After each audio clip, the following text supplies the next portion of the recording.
Oh man, you actually did it. We're live. All right. Dude, the Instagram does not work very well. Yeah, the Instagram one, for those of you guys who are tuning in on Instagram, it's just going to show some weird thing. We're just trying this thing out for the first Yeah, time. like we're kind of like shrunken in and have Yeah, to like scoot. it is what it is. Let's get this all going. All right, it is now 10 Is this o'clock. the right way to scoot? No. This is the right way to scoot for Instagram. Yep.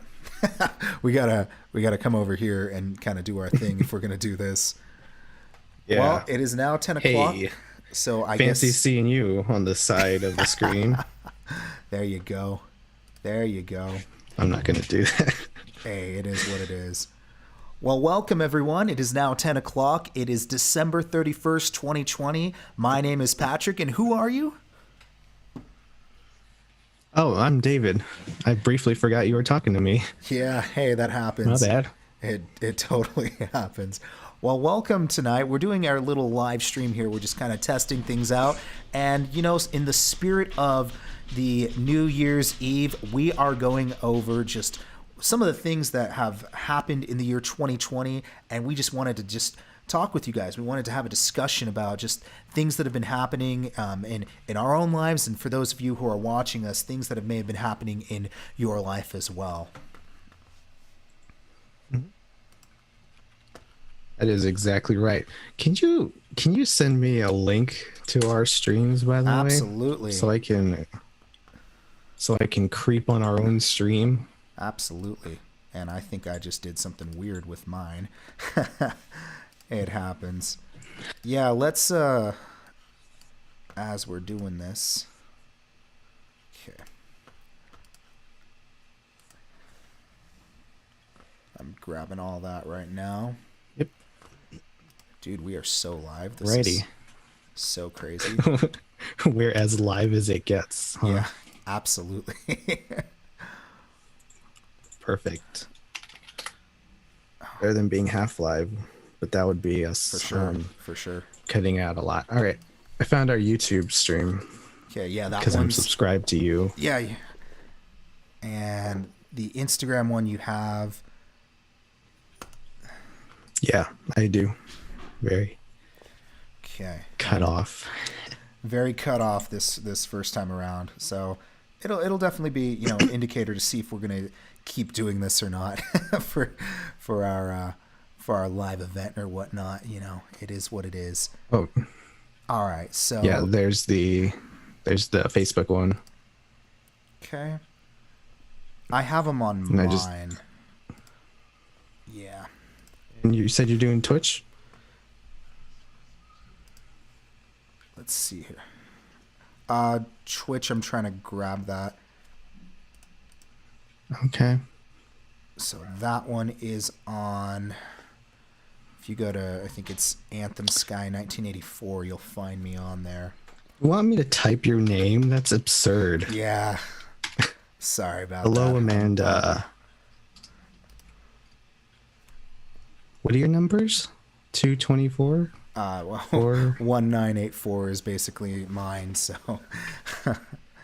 I can tell you right now. Right. This is not. Gonna Oh, be here the, we go. It's not Okay. going to be the perfect live stream, but it's really, hey, it's our first time, so it is what it is, man. I think it's going well so far. Yeah. So to start off, yeah, we We even have captions on the Facebook. that's pretty cool. That's crazy. That's pretty epic. Yeah. Absolutely epic. So yeah, let's just go ahead and get started. So, 2020 I think was just one crazy year to say the least. I think it's just been absolutely insane. It's just been bizarre to say the least. I believe the technical term is redonkulips. Redonkulips, yeah. I mean, I'm really glad, and for those of you who are watching us wherever it is, I hope that this year is just. I'm just glad that this year is over, and I hope that whatever you've gone through, I just hope that it's going to be over going into the next year, or if it hasn't been over already, and we just want to go over like some of the things that have happened, I mean, we're going to be going over COVID-19, the lockdown. What else, DJ? What else are we going to be going over? We're also going to be going over the elections, the riots, and money, Yeah. Yeah. just in general. Yeah, I mean, we could be going on for just a very long time, just about all the craziness that's been Yeah. going on. But these are just some of the things that really stuck out to us as we are just bringing this all to a close. I mean, I think it's very healthy and it's very important that as a year is closing, you look back at the year, you look at what lessons you could learn, and then you just move forward with that. That's just, I think that's incredibly healthy to do that. And so that's precisely what we're going to be doing. Yep, exactly. A lot happened in 2020. Yeah. So So let's recap. Yeah, so the first thing that we had here was COVID-19. And I think COVID-19 was really the most unprecedented thing that just happened. I mean, you're not only talking about this pandemic that happened not only in the United States, but it happened in a worldwide scale, in a global scale. And I think that's something that's just really hard to wrap our minds around. Anything that goes beyond, your city, your town, your state, or whatever it is, that's just a huge thing. And I mean, we're still going through it, man. It's just I'm entirely blown away by just how this has been happening. Yeah, it's actually worse now than I think it's ever been. I Seriously. think. I don't know for sure. Yeah, I think, with COVID-19, I remember, what was it, back in like February when things were still normal. And I remember my parents were talking so much about how, oh, there's this new disease that's coming out. It's called COVID-19. We need to be prepared for it. And I'm like, usually my parents are very quick. They're like, oh, hey, there's this new disease. We need to be the first to respond to it. And I remember they ordered masks before like anybody else did, like when it was first breaking out in Asia. Right. And I was just like, Mom, Dad, you guys got to chill out. You guys got to really, you guys are being over dramatic. You guys don't know what you're talking about. You guys, COVID's not going to be that bad. Exactly. And really it's, I just remember having that discussion only a few weeks later to find out, like, oh, here it is. This virus has grown into this pandemic. It's still going on, and I'm just like, man, we I can't even. I just still am blown away by the simple fact that happened. That's been a crazy thing. Yeah, every generation goes through a pretty huge disease, but this one is pretty up there with the big diseases, with the big boy diseases. Right. And I mean, when it first started, you had people who were basically denying its existence, saying that it wasn't really a big deal. And I mean, clearly it has become a big deal now. I mean, I haven't gotten COVID. I'm kind of scared to get COVID. I've been very paranoid with that. And I know that there have been some people who've gotten that, and it's just been, it's a very real thing. And it's really something that I don't think we can ignore. It's something that we just have to take to heart. And just seeing that cultural shift, man. I mean, what is something, DJ, you've seen as a shift happening from the way you've been living life? Well, people who know me, I'm a bit of an introvert. So, honestly, a lot of the changes that have happened have been okay. Okay. I've been pretty fine with, being locked down Okay. and having to work from home and all that stuff. Right. It's been Right. relatively enjoyable not having to go out, but even then, take that, multiply that vacation by like 8 months, and it gets a little tiring. Sure. I mean, So I would say I've handled it better than most would have. Okay. And definitely, I think, obviously the way that introverts are going to handle it are going to be different than how an extrovert handles it. Now, I like to say that I'm an introvert when I'm really not. I'm more on the extroverted side.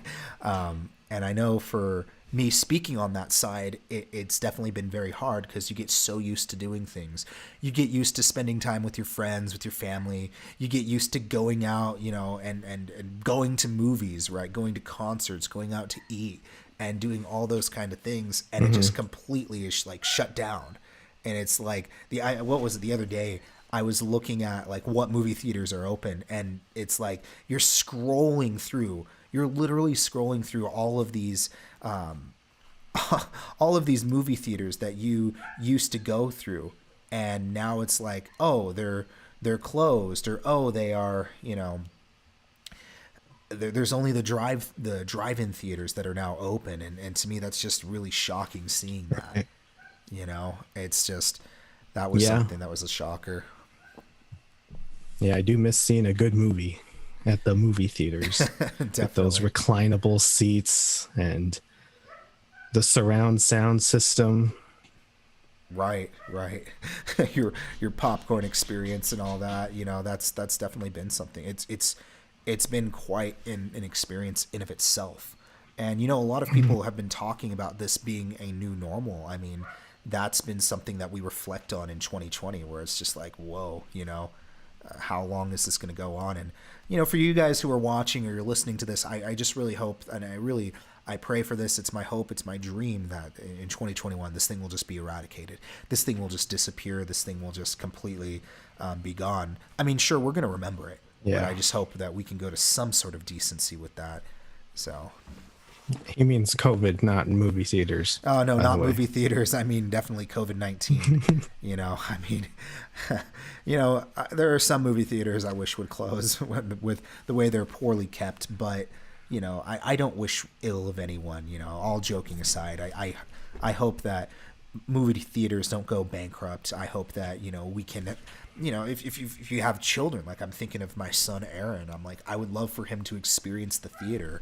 I would love for him to go to like a concert and see what that's like. And that's kind of a question that's coming up with that. So I definitely think that's something that stood out for 2020 in that.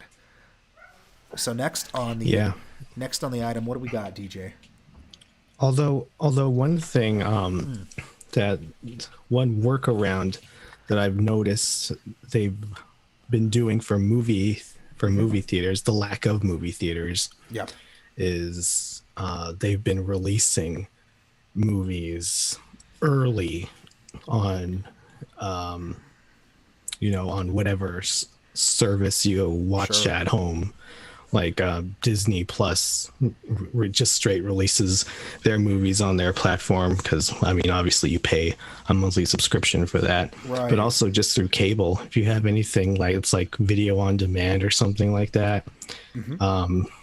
I've been seeing on my list like, hey, early release, this would be in theaters right now, but you can rent it and watch it right now. Right. Well, I think so that's been pretty cool.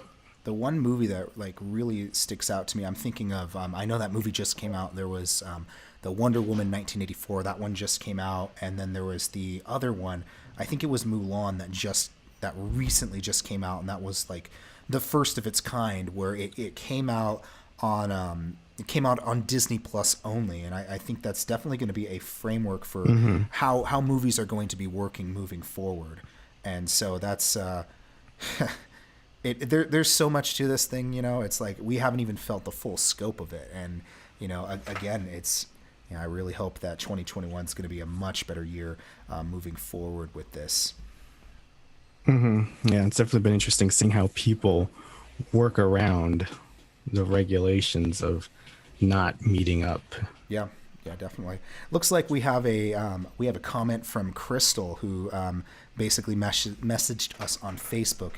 She wrote, I believe we're all going to have to face this. I am super compromised. I've had it. I'm still here. Yes, we were slightly concerned for a few days, checking everyone's pulse, but all 5 of us survived. 100%. It's not even the sickest I have ever been.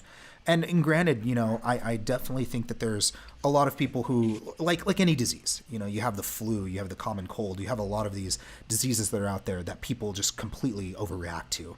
You on one side you have that, and then on the other side you have people who they lock themselves away, and it's really, I don't really know if there is a right way to handle this.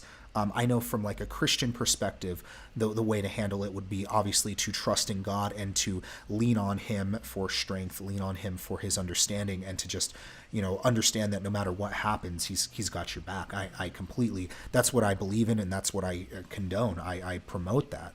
At the same time, the thing is, it's kind of hard to deal with, like how do you deal with all the other spectrums with that? So Crystal, I really do appreciate you submitting that comment with that. And I'm very glad to hear, furthermore, that you're still here, you're still alive, you're still breathing. I mean, hallelujah on that one, and that you guys are all doing good. And I think for a lot of us who have survived it, if you have had it, that's super awesome that you've made it. And I really hope that any of you guys who do get it, or any of you guys that you've gone through, or you have COVID, or you're going to get COVID, I just hope that you guys will be able to get through this, and you guys will be able to heal. It is very unfortunate that there are some people that have they have gotten seriously sick, or some people have passed away from that. And I think that happens with any sort of disease, and it's unfortunately, it's very tragic when that happens. It really is, and it's unfortunate. I don't want anyone to die. I want us to be safe, and I want us to, do whatever we can with that. So sorry, going on a huge thing with that, but Crystal, I thank you for tuning in. Thank you for watching us on this. I do appreciate your input with that. Yeah, I mean, COVID has it's brought a lot of division, and it's kind of like people say, people will argue over anything. Yeah. And that's not to put one side down over another. People have differing opinions because we are, at the end, just people. We see things differently. We have different perspectives. We live in a time where things are cozy, but also at the cost of trust. People don't really know who to trust. Humans are people of ulterior motives. So, putting one side down over the other, even over, trivial things like, some people say that not wearing a mask is the dumbest thing you could do. They're like, how could you not do that? It's super easy. But, at the same time, you don't know who, like, people like that, you don't know who to trust.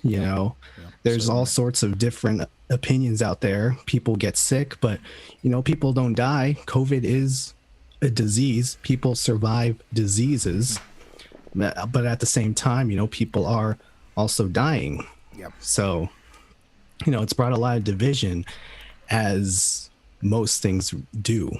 There are a lot of divisive things, and this is no exception. And the fact that you mentioned that, I think that actually kind of segues into one of the other topics that we have. And I think one of the unfortunate things that we've seen in addition to COVID in this year 2020 is the simple fact that there is a lot more division that exists in this country, and I would even go as far as to say as the world, than there ever has been before. And that is, oh man, we can go on and on about that. So DJ, I want to hear your input to start off with that one. About the amount of division that's happening? Yeah, the amount of division. Yeah, absolutely. I mean, I think I've pretty much covered it. Like, it's the results of the world that we live in. Yep. Okay.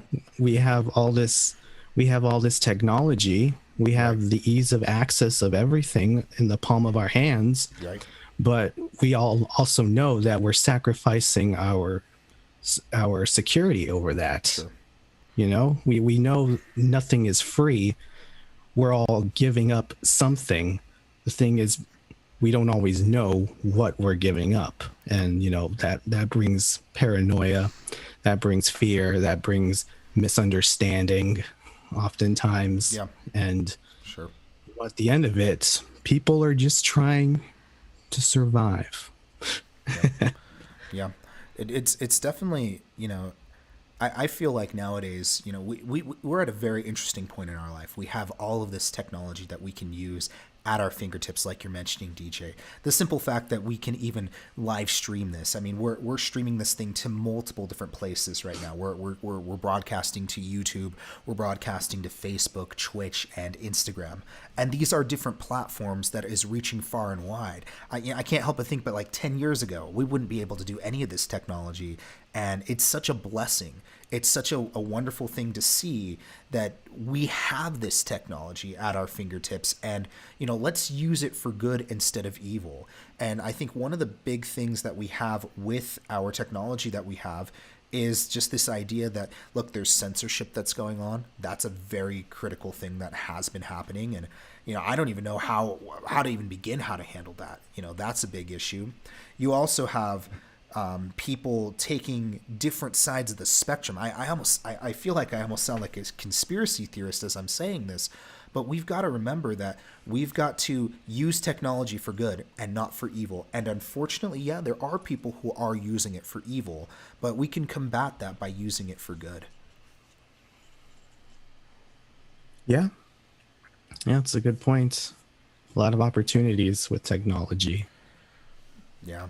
I can't help but think about how, we're part of the new normal, with COVID-19 is just this using Zoom meetings now. I know there's been a lot of videos about like how to fake doing a Zoom meeting, and there's just all these there's been all this content about, like what is common practice for doing Zoom, what should I and should I do? Should I have my camera on? Should I have my camera off? There's also like the ramifications of having school online, which is a really huge thing that's been happening. And yeah, it's a big difference. I think a lot of these topics are kind of all intertwined with each other. It's we began this year kind of on our way normal, doing business as usual, and with that, we kind of shifted into this new time period where there's been so much controversy with technology, for example, with COVID-19, with how people have been responding to COVID-19, with how people are using technology. It's just like this list goes on and on and on, and it's just crazy, man. Yeah, I mean, COVID's kind of forced all of that into the spotlight. Like, people have always had their concerns over technology, but when COVID came, it kind of forced all of that, both the good and the bad, to be right in front of the spotlight. Yeah. It's like, how are we going to handle this? This is how we're going to do it. Right. Oh, wait, but there's bad parts of that. Yeah, right. I know. Well, it certainly is, like with anything, technology is a tool that we can use for good, we can use for evil, we can use for our own selfish gain, we can use it to lift up people, we can use it to bring people down. And it's kind of like this idea of being a good steward. What are you doing with your times, your talents, your abilities? What are you doing with all of that? And with the technology that you're given, what are you doing with that? And I just think that it's this idea that you brought up, DJ, I think is really good, that there's been this push to be on technology. I think a really good example is just how restaurants have been responding. It's like they're fighting to survive.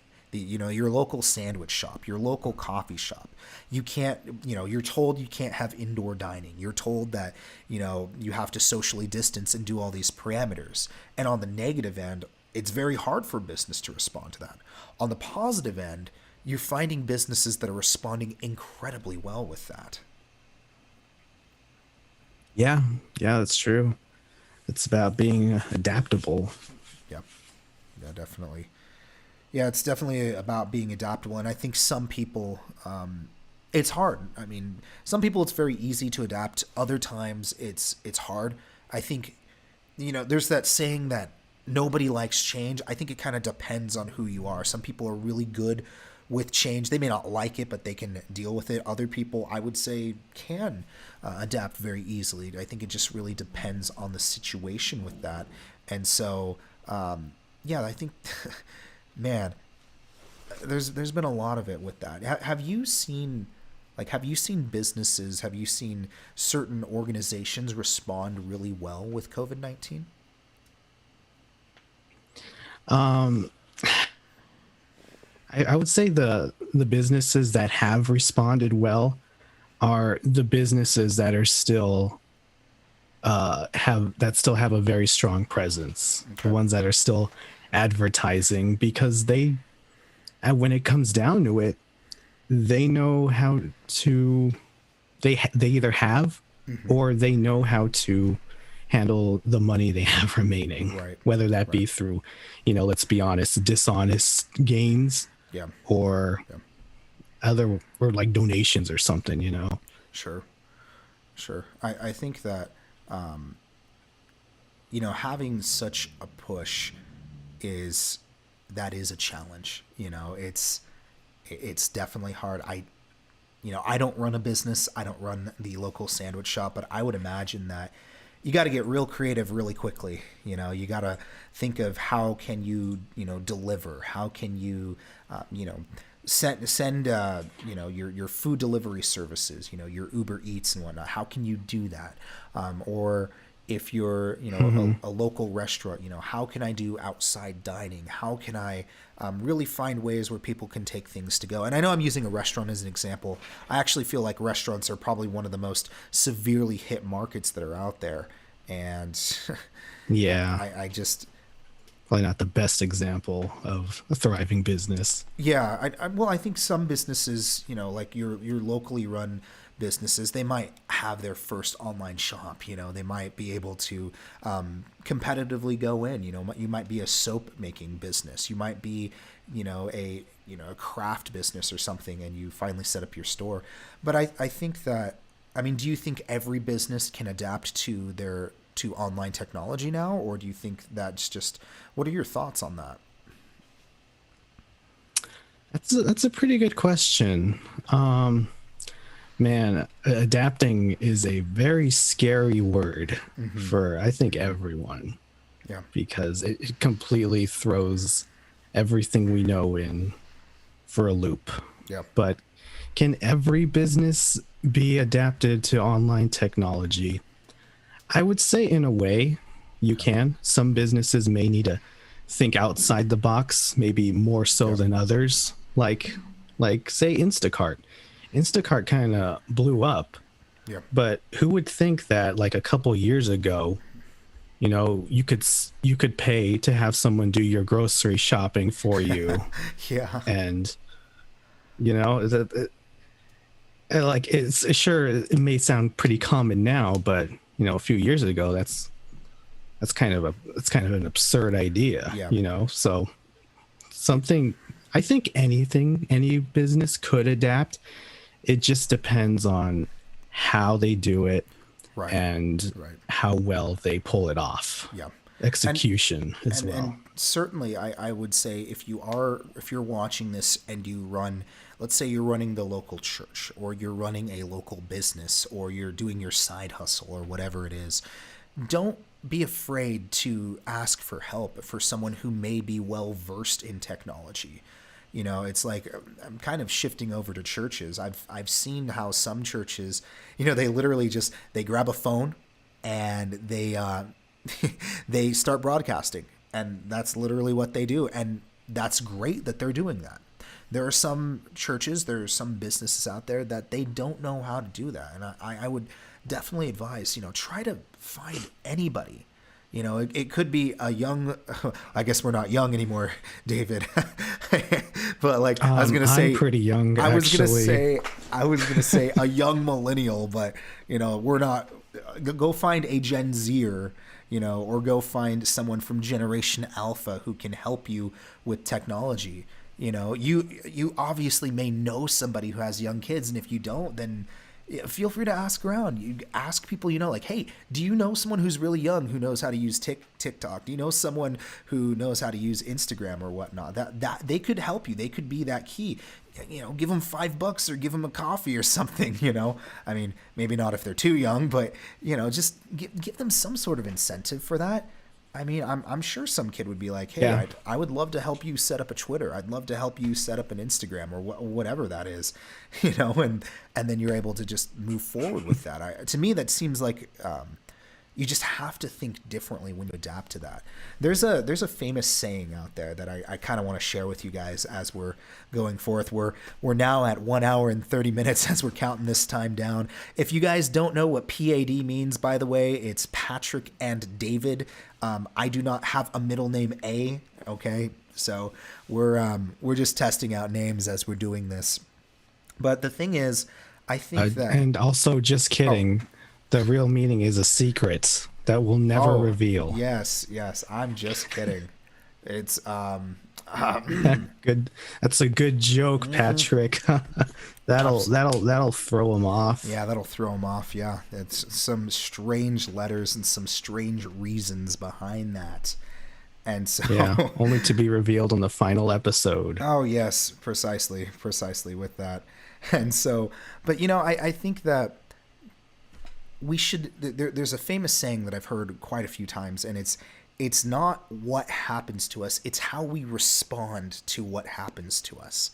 And with COVID-19 happening and with all this division in the nation that's been happening, how do you respond to it? Yes, there's only so much we can handle. There's only so much we can control. I know it's very scary to know that we can't control other people, and we can't control what they do. We can't control our government. We can't control COVID. But what we can do is, how do we respond with that? And so I think of these businesses, I think of these churches, these nonprofit organizations, individuals. How do you respond to COVID? How do you respond to these different things? I mean, those are some of the questions you have to think about, and it's a very hard thing to do, And so, man, kind of going back to what our topic was, we were talking about division in this nation. I think that, unfortunately, we have seen, I would say more so now than before, people are not listening to one another. People are not trying to understand something from a different perspective. And one of the reasons why we decided to even broadcast is the fact that, DJ and I, we have similar beliefs, but we also have differing opinions. And so, I'm not you, David. And you're not me. And quite honestly, I don't know if you want to be me. I don't know if I want to be you. And that's okay. There's nothing wrong with that. We're completely different from the next person. And so I just feel like it's almost like you have this perfect storm where you have social media who's spoon feeding you content that you agree on, causing you to be more extreme. You have that. You also have the fact that a lot of us have been locked up and locked away. I personally, I jokingly say this. I don't call it a lockdown. I actually call it a lockup, because I feel like people have just been locked away. If you think of that old children's song, "Take the Key and Lock Her Up." I'm not making a political statement there, but it's kind of like what happened with COVID is take the key and lock everybody up. That's kind of what we saw. What children's song is that? London It Bridge. sounds a little London Bridge is falling. dark. London Bridge is falling down is actually the song. Really? Yeah. London Bridge is falling down, falling down, falling down. London Bridge is falling down. My Fair Lady. I don't know any more of that song. It's one of the other verses. My Fair Lady. Take the key. Oh and yeah, lock take her the up, key and lock her up. Yeah. Lock her. Why are we locking her up? Well, I mean, maybe she was a What did terrible she queen do? or something. Wait, London Bridge is falling down. Did she cause London Bridge to fall? Is this like a terrorist song? I don't know if you guys are watching know the historical background on why they wanted to lock, I guess, the queen, My Fair Lady, lock her up. Please comment below. I'd kind of love to hear your guys' thoughts on that. But it's like the Ring Around the Rosie song. Is it Pocket Full of Ashes in Posies? our pockets. Pockets full of posy. Ashes. We're all dead. We all fall down. Yeah, it's kind of weird. Like, I know this is a little off topic, but I mean, if you really think about it, a lot of like older nursery rhymes, poems and songs, they have really dark meanings, like Humpty Dumpty sat How on a did that wall. become a trend? I don't know. I mean, we love to Disneyfy everything and, happily ever after. But if you look at like the old, the original versions of a lot of those stories, they're very dark and they're very like gloomy and they're very, there's way more to what we've learned with Disney. And I mean, maybe I am bashing Disney. Maybe I am for making everything happily ever after. But the whole point for that was there was like a very deep moral lesson. I remember as a kid, I heard, I don't know how true this is, but I remember hearing when I was in middle school, high school, that the original Little Mermaid, she sold her soul to the devil, tried to get the prince to fall in love with her, and the prince ended up marrying someone else, and her soul was just basically owned by the sea witch. And the moral of the story is like, don't sell your soul to the devil. Like, like that's a little dark. A little. We really love just Disneyfying weird, dark things, don't we? That's a weird thing that people do. Oh wow, yeah, that's. Oh man, oh it looks like on Facebook, Vanessa Cayley, you are watching this, and I'm so stoked that you're watching this. Like words cannot even express like how excited I am that you're watching this. Also, there's like theories for the London Bridge song, huh? Okay, did you get the link on there? Yeah. Why don't you go ahead and read it, because I have it on my phone. Why don't you go ahead and read that, man? Take it away. Okay. I'll skim through some of it. Yeah, go for it. The whole thing. Yeah, you but there are many different versions found. London Bridge is falling down, my fair lady. Right. I never really. I guess I did know the song. I completely forgot that this was even a nursery rhyme till you brought it up. Right. So there's the Viking attack theory. Okay.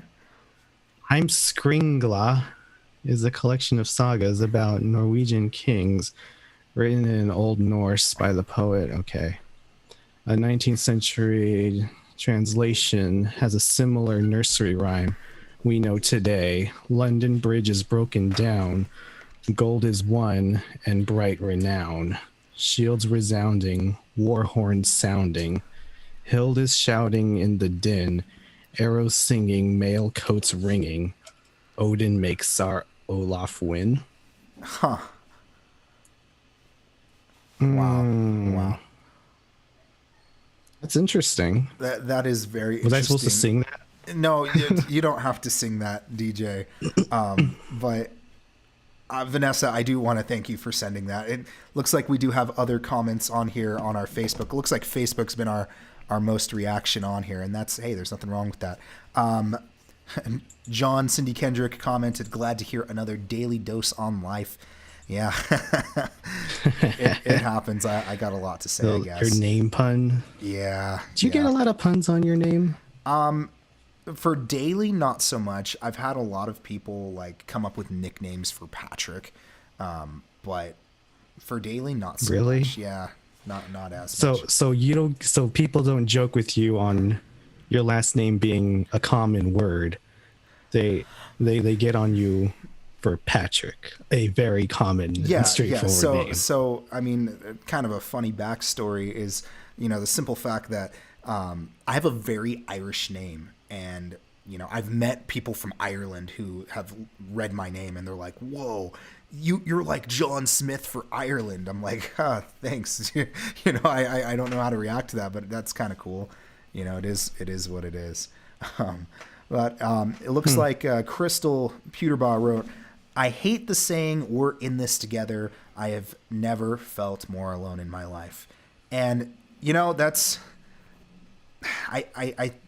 I would think, this is just my opinion, I'm not these advertisers, I would think that these people are trying to say that to try to make light of the situation that's been going on. Again, I'm not them, it's there's nothing like being locked away. There's nothing that's like being secluded from your friends and family. I miss a lot of my friends. I miss a lot of my family. and just not being able to see them, is just very hard, because on one end, there's this side of me that like doesn't want to care and just wants to see people and hug them and play games with them. I know Vanessa, like, I want to play Scrabble with you again, and see who gets to wear the Scrabble crown. I want to do that again. But at the same time, I have this paranoid state where I'm thinking, if I do that, am I responsible for getting you sick? There's that risk factor in that, and that's just a very hard thing to wrestle with, And so, yeah, Crystal, I do appreciate your feedback on that. You also wrote, "Ring Around the Rosie" is about the Black Plague. I think that is the case. Yeah. I'm not 100% sure, I've but heard. I'm like 90% sure that is the case, and so that's definitely, there's a lot of historical stuff with that. But going back to this idea, I've never won a game of Scrabble in my life. By You've the way. never really? Nope. I'm just bad with words. Well, I mean, you can always do what some of us do and try to find like the words that nobody think is a word. So when they fight with you, you can basically be like, nope, it's a word. You can do that. So. Anyways, I guess this isn't a whole discussion on how to play Scrabble, although we probably could do something like that. But anyways, yeah, I know that a lot of Please no. I know that there's been a lot of division, and I just pray that kind of moving out of this 2020, we're less than 2 hours away. I really hope that this political division, this personal attack of people just bashing heads with each other, they're fighting with each other, and to me it's so wrong. I think it's perfectly healthy to talk to someone and ask them what is their perspective, because you'd be surprised what someone has to say, their background. I may not agree with you, and that's okay. And I feel like we're kind of losing that. And that's kind of a huge thing that stuck out with me in 2020. It's just like, what happened to just sitting down and having a discussion? What happened to just being able to agree to disagree on things? I mean, like, David, you and we don't agree on everything. I know that's the case, and I don't find actually, yes, we do. You're wrong. We agree on everything. Oh, man. I think that it's perfectly healthy to have disagreements, to have things that, no two people are the same, and that's okay. I have some very extreme communist liberal friends. I know it's hard to have a friendship with them, but that's okay. I also have very extreme Republican friends, and it's hard to have a relationship with them too. But that's okay. That there's nothing wrong with that, And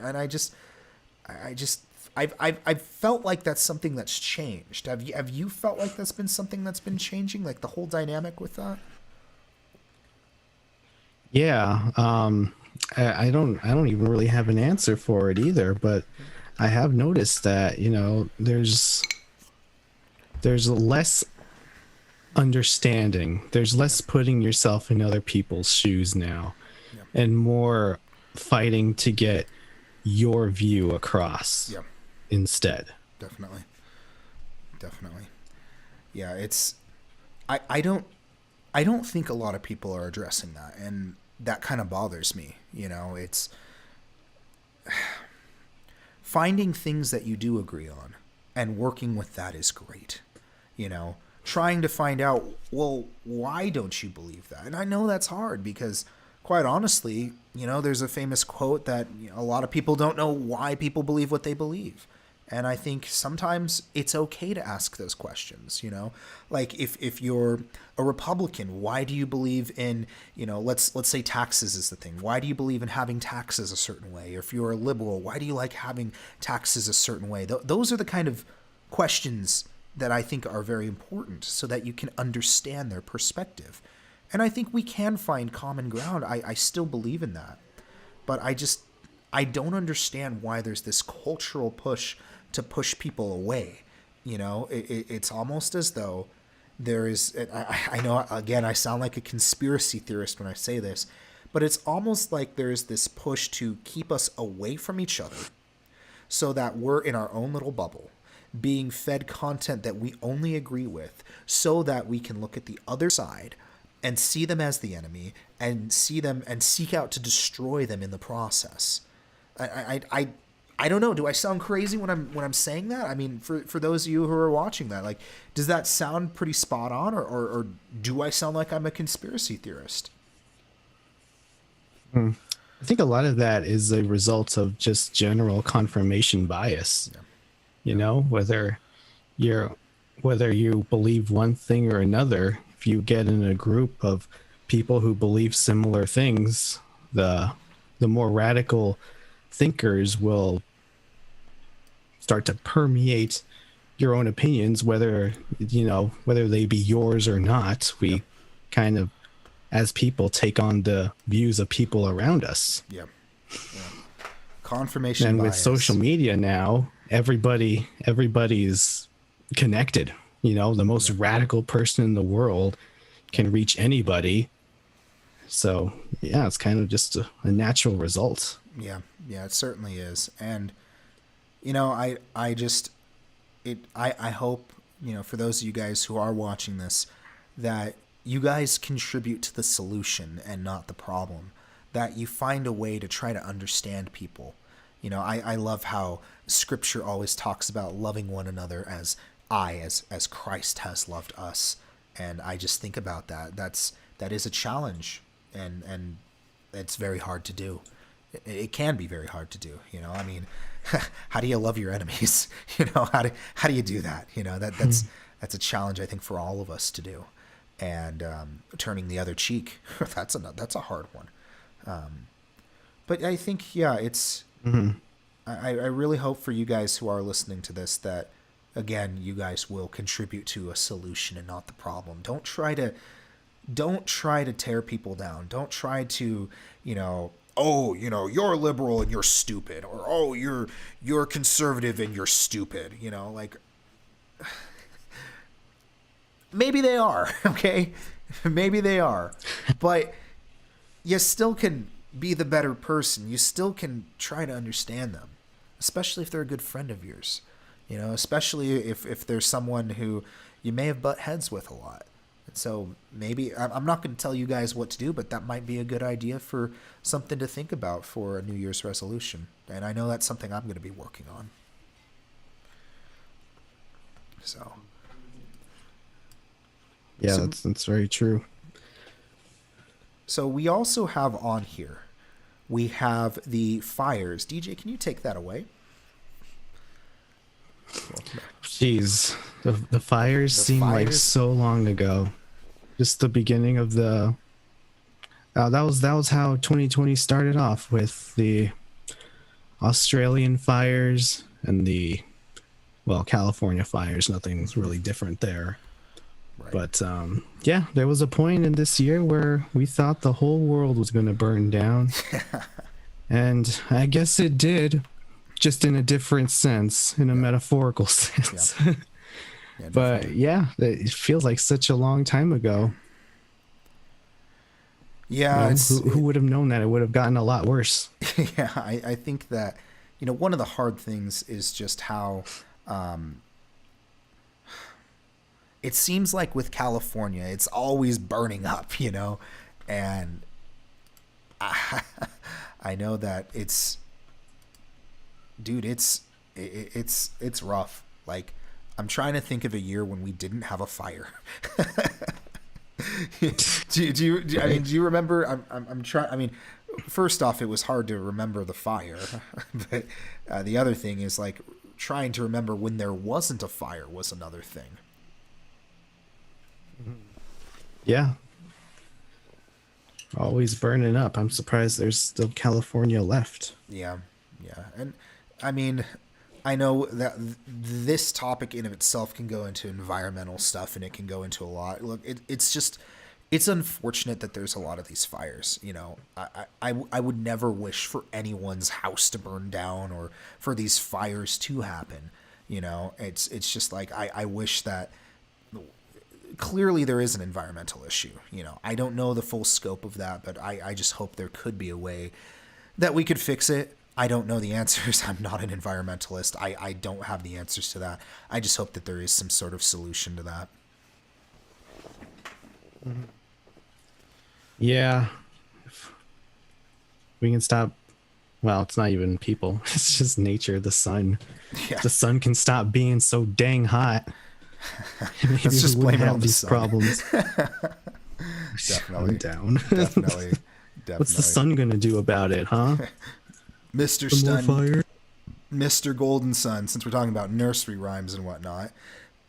Mr. Golden Sun, you're a little too hot right now. You gotta chill out, man. You gotta think you can cool down a little bit, but not too much where we freeze to death. Just enough where we're okay. We're just enough where these fires stop. That's a thing. And so Imagine telling the sun to cool off. Imagine telling the sun to cool off. That's. Yeah. How about you chill? How about you chill, son? It's just like those people who, son, Yeah. why don't you do this? But I'm not talking SON. I'm talking SUN. Why don't you just take a chill pill?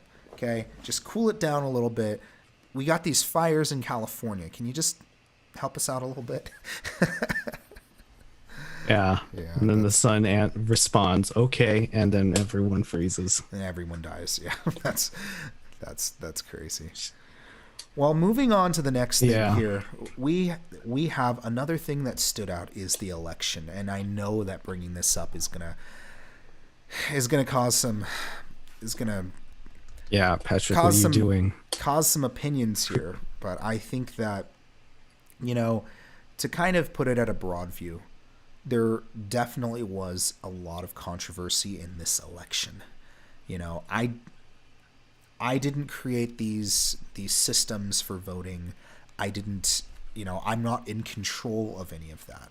But it certainly does raise questions, even if some of these things are true. Could it be possible that there could be voter fraud? I think it's absolutely possible. I don't know how that would work. I don't know if that was the case. I don't even know how you fix that. But I think that certainly is a very dangerous thing if that is the case. Because I've heard people that say it's not possible. And I've heard people say it is the case.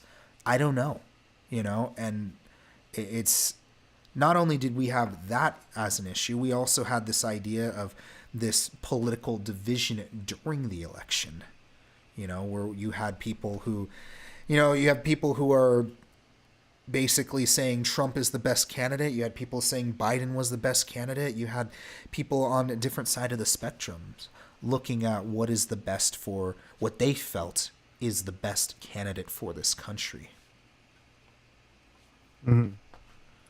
Yeah. I guess in a way, every political year is as divisive as it gets. Yeah. But it's been getting even more so. There have been extremes on both sides that go to very extreme lengths, and yeah, it's not really getting any better at every election. Yeah. Especially when the two potential parties are extreme in their own rights as well. Yeah, that's very true. I think that it kind of piggybacks off this idea where we have division in our country, right? This idea that people are more divided than ever. I cannot tell you how many times I've heard people on both sides of the political spectrum saying that there's going to be a civil war coming soon. And that's a very scary thing, just to even talk about the idea of a civil war. Whether that's going to happen or not, I have no idea. I hope it doesn't happen. I don't wish death on anyone. I believe that people can be forgiven. I believe that healing can happen with anybody. It's just the question of if it will happen or hopefully when it will happen. And so, yeah, piggybacking off of that, it just seems like with this election, this is like one of the first times we've had people really. Well, I mean, maybe I'm wrong. Maybe I'm wrong when I say this, but it seems like that more people are questioning the integrity of our election process, which that's the very fabric of our country. That's the very fabric of how this country was built is you cast your vote and your vote counts and you elect somebody, your new mayor, your new governor, your new senator, your new, representative in the House, or your new vice president and your new president. And it just seems like that's becoming more and more compromised. And I just think that's a very dangerous thing. There's also a result of the circumstance of COVID. Yeah. People have been encouraged to vote by mail or even online. Yeah. And that's whereas anything where people can't actively take part in person themselves, there's going to be room for doubt, for fear of bad things to happen, mischief, shenanigans, what especially over something that's important. Yeah. So I would imagine that if things are done by computers, there's always, and I'm not trying to say this as a political statement, this is just logic. There's always a margin of error for any system that you create. When you look at computers, they get viruses, they get glitches, and they get fixed.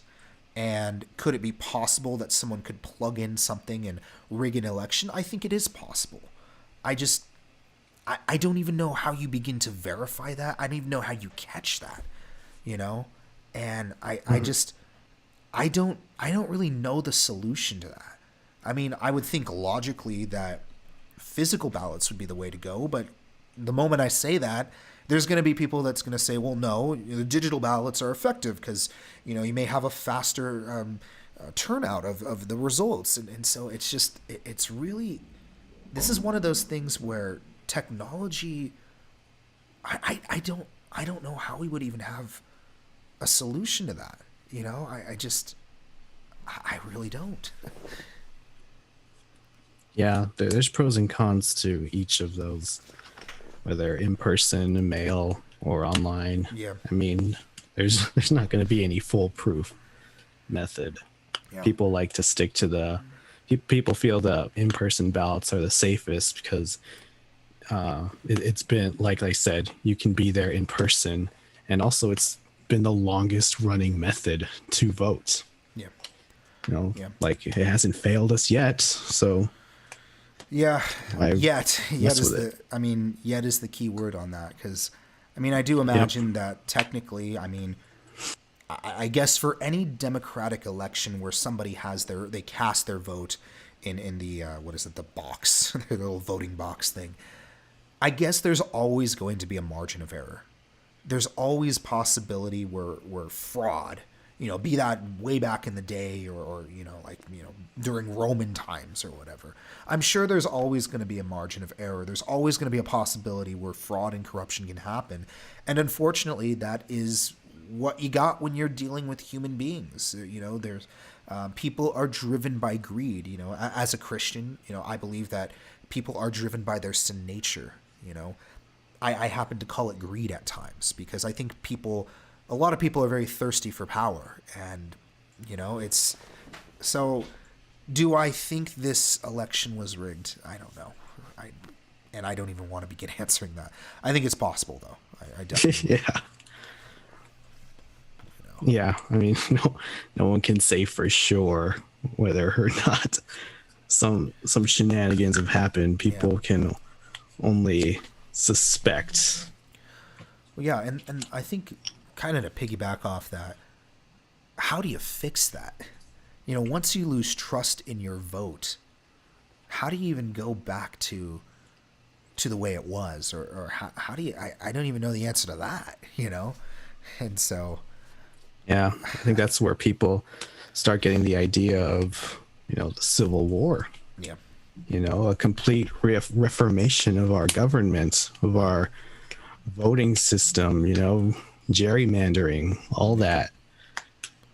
People are aware to a lot of these shady tactics now. Yeah. And, if there's something that people are learning from all these protests and everything, it's that it's going to take a little bit more manpower than we thought to fight against, a government or or money, money itself, Right. corruption. Right. Which I think that really kind of segues into this next section that we have, and that's this idea of, the riots. David, can you go ahead and take that away? I'd love for you to go ahead and open up with that. Okay. Well, 2020 has also been a year for rioting.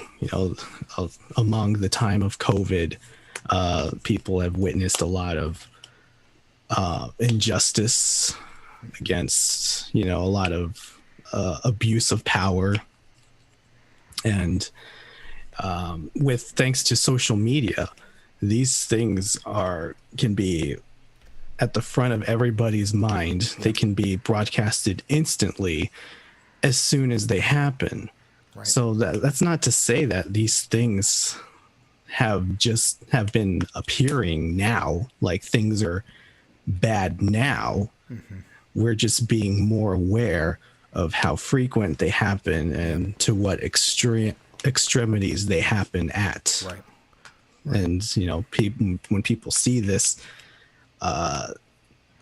they get angry.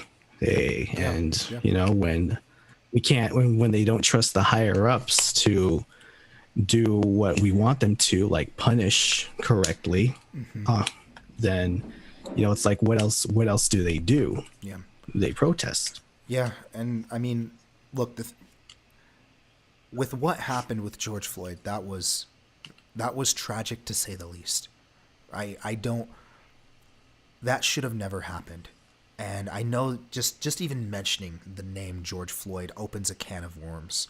A lot of people are scared of the police. A lot of people are very scared of, does the police have too much power? And do the police, do they abuse their power, and how do you deal with that? I mean, there's all that talk about police form and restructuring police, dismantling, removing the police. I mean, the words go on and on, but it's really, you had people responding to this by protesting.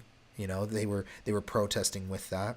I think one of the kind of the sad things that I've seen is just when there is violence that's been happening with that, when there has been the destruction of buildings, there's been the destruction of people's property with that. That, to me, that's not right. Look, I know that what happened was wrong. I agree. But I think there's got to be another way to deal with it than smashing things. And I know, just saying that, I know that some people won't agree with me when saying that, some people would say it's perfectly fine to smash cars and burn things. Well, in my opinion, I don't think that's the right thing to do. You may disagree with me. You may think that's okay to do. And by all means, you are entitled to your own opinion. But just keep this in mind. I agree with this idea. I agree with you that what the police did, what happened to George Floyd, was wrong. It should not have happened. And I think something should be done about training, or something should be done for the police to be able to handle and be able to make sure that this doesn't happen again. Now, I don't feel that I'm qualified in what that would look like. I'm not a trainer for the police department. I don't have all the answers, but I do know something should be done with that. Yeah, I think when it comes down to it, it's really a battle of power. Yeah. People, citizens, they feel like they're losing power, and whether you agree with that or not, when people feel like they don't have power in their own democratic country, Right. then they want to do something about that. Right. You look at places like overseas, like the Hong Kong protests that go on for months, and there's no change at all.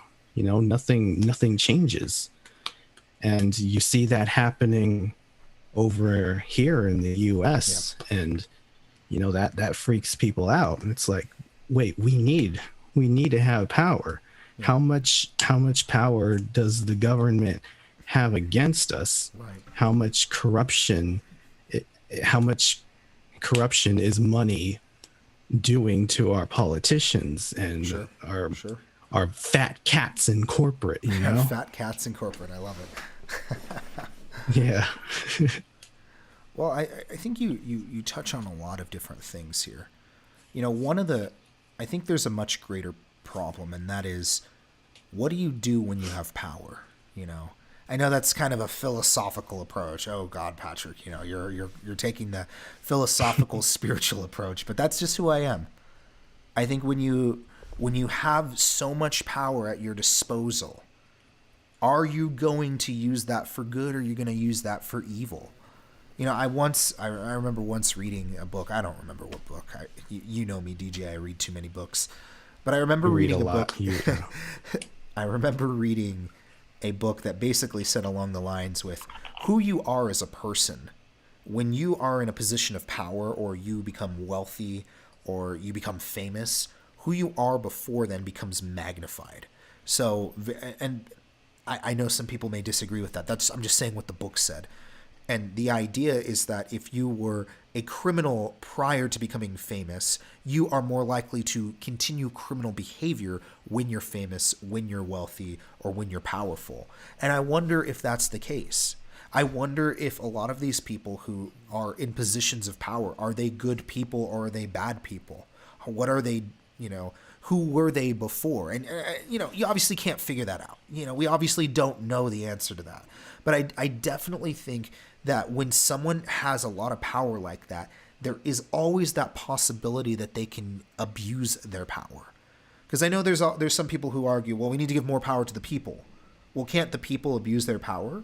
If you give police all the power, couldn't they abuse their power? If you give the government all the power, couldn't they abuse their power? And it's just like, the thing is, when you have, all I'm saying with this is, when you have so much power, there's always that possibility that you can abuse your power.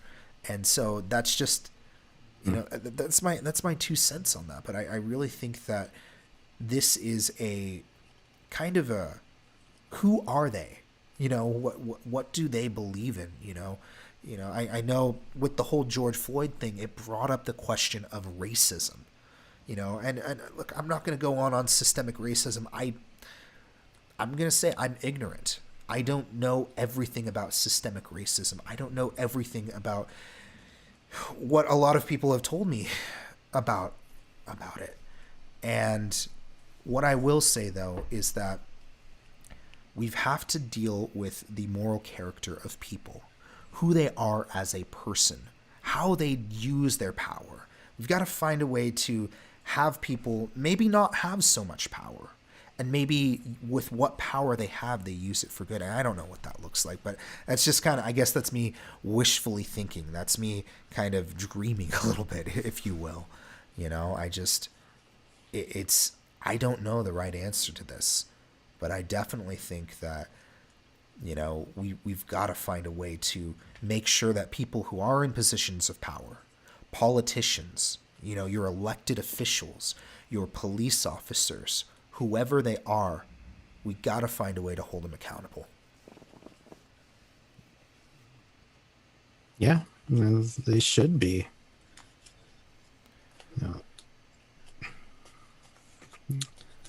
They get too, we don't hold our higher ups as accountable as we should. Yep. And then they just get used to it. Yeah, definitely. Well, moving on with this one, the next thing that we have, DJ, you wrote in here that money is a very big one. Can you speak to that? I'd love to hear, like, what stood out about money in 2020. Oh, I partially wrote that down as a joke because it's so vague. But yeah, I guess we could talk about money. So obviously with COVID happening, a lot of people have lost their jobs. Yeah, And sure. when people lose their jobs, they find themselves lacking money, big Right. surprise Right. there. And there's been that whole debate on, okay, well, what should the government do about it? Yeah. You regulate that your restaurant needs to be closed down. Okay, well, you took away my job, so you Right. kind of owe me some money, Right. right? Right. And then the government's like, eh, I guess we could fork you over a couple dollars Yeah. today, maybe a couple more dollars next year. Yeah. And it's been a big debate in the government Yeah. side. Sure. Obviously people have their own ideas on what the government should do about it, but even in the house, the Democrats and the Republicans, they can't decide on what to do. And recently they came to an answer, but even then there's still some hot debates going on. Yeah, yeah, definitely. I think this kind of ties into a lot of the things that we've been talking about, right? We had COVID-19 that happened. We had the lockdowns that happened as a result of that. We've been locked away in our rooms. We've been locked away in our houses. We've had very little interaction with other people. It's been driving a lot of us crazy, including myself with that. And with that, there have been a lot of people who've been out of work. There's been a lot of people, they've had cut hours. There's been this entire question about the stimulus check and man, stimulus money that's been going around. Those are some very, very hard questions. I definitely, for me personally, I think that, you know, we do need to take care of our own citizens. I do believe that. I've been hearing about the $600 stimulus. We had I think it was the $1,200 stimulus, and now we went to half of that.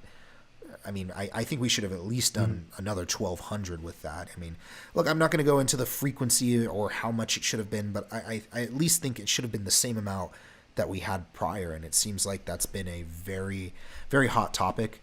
It's been a very debated on topic, and I actually don't understand why that's the case. Yeah, it kind of shows that nobody was really prepared for this to Yeah. happen. And that's kind of a shame because nobody expected a pandemic. Nobody had a backup plan for a pandemic to happen. Like Yeah. people get sick a lot. Yeah. Certainly. That's concerning. Yeah. Yeah, it definitely is. And I mean, do I believe the government should intervene? I think in certain like extreme situations like that, like if a disaster happens, for example, when a hurricane comes in, our government comes in and helps. And in my opinion, I think because there is a crisis that's going on, the government should help in that situation. I understand that there's the argument, oh, we don't want to give free money to people who don't need it. Well, okay, give it to people who need it. And in this situation, this is an extreme situation, like a natural disaster. I mean, I can't imagine if the government was to say like, oh, there's a hurricane in New Orleans, not this time. I just can't imagine that. Yeah, right. Sorry, your hurricane wasn't that bad. You really don't need that. We're going to give you half the relief this time. You know, I mean, Yeah. I say Ugh, that. the slums. Yeah, I mean, I say that jokingly, but at the same time, they say there's always truth in sarcasm, right? There's a famous saying that goes along that, and I just think that we That if statement there, haunts me because I like being sarcastic. yeah, it's a hard one, because it makes you wonder: are you being truthful when you're being sarcastic? That's I DJ. I would say only you could answer that question. You know, do you feel guilty for being honest, or something to think about? You know. Sometimes I do, when the truth is unwarranted at that time. Like say if you had like a bald spot right now, Right. and if I were to be like, man, imagine having a bald spot in your head. Right. I would feel bad because that was unwarranted. I didn't have to Right. bring that up. But you know, if it's within context, if it's something we can joke about, if it's something that's relevant, then you know, there's truth in Right. sarcasm. Right. There's truth in jokes in general. Yeah, yeah. I think that, you know, we could go on and on about sarcasm and whatnot. I think personally, I think it's a very true statement, and I think we should embrace that. You know, when people are like I love how, you know, you go on TikTok and a lot of people are like, oh, you know, this is President Trump dancing. And I'm like, well, it's true. That's why it's funny. You know, like in my mind, like that's part of the essence of comedy. Now, I know I'm not a comedian. I don't get paid to do comedy, but I would imagine that's part of the point, is that there's truth to that. I don't think that's a bad thing. Now, how you're delivering the joke, you know, are you doing it to hurt someone? Well, that's more on you, dude. You know, that's more on you to figure that out. You know, are you joking to have fun with them, or are you joking to put them down? Those are two different things. You know, if you and I, you know, we're really cool, we're hanging out, and I'm like, you know, and we're just joking and we're having a good old time, there's nothing wrong with that. But if I'm like, you know, let's say you're wearing all brown and I'm like, hey, who brought in UPS? You know, that could be very insulting because you and I are not cool, or we're not close to being cool. You know, I mean, I guess that's more. I'm very insulted. I'm very insulted that you compared me to a UPS driver.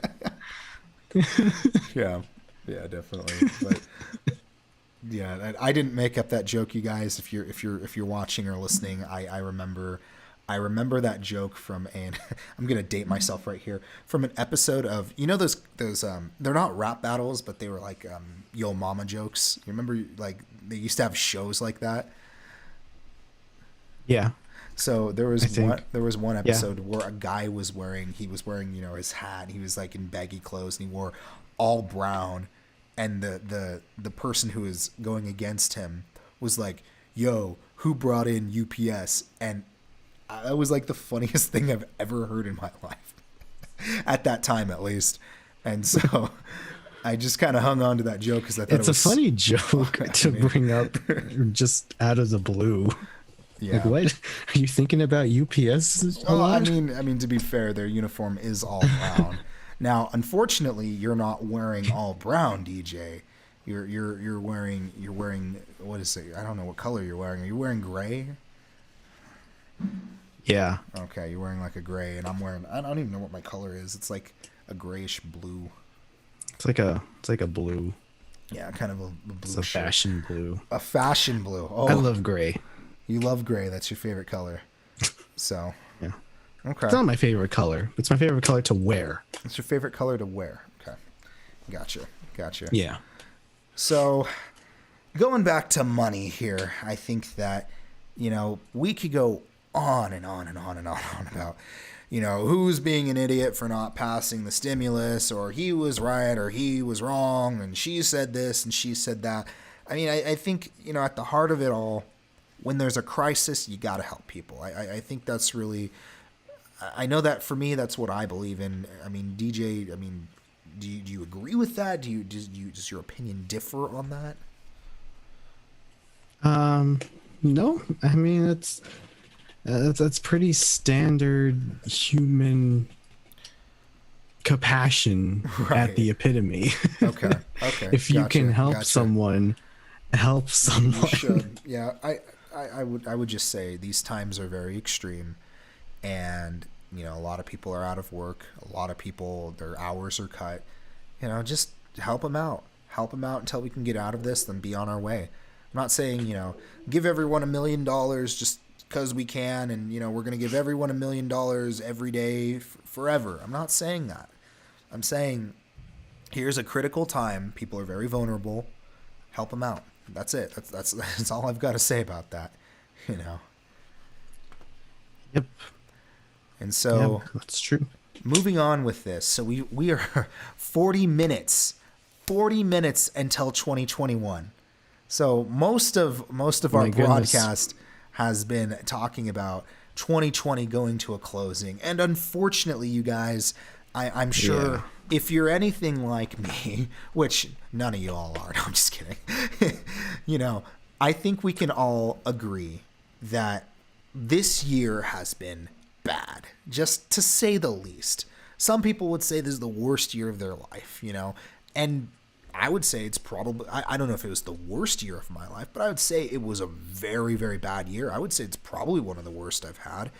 But with that, as this year is coming to a close, we've only got less than 40 minutes left of it. I want us to begin to focus, to take this remaining time until midnight tonight, to really look forward to 2021 as a new year. It's a brand new year. Yeah, this decade was off to a great start until like February, and then it went kaput and it was awful. I really, really want us to look forward to 2021, And look, I'm being real with you guys here when I'm saying this. I'm not expecting it to be perfect. And I'm not trying to be, I'm just, I'm a positive Paul and that's all I do. And let's look at only the bright side. I'm not saying that.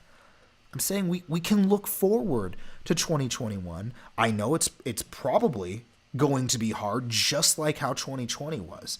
But that doesn't mean that we can't at least plan, dream bigger, think about how we can make this year better moving forward.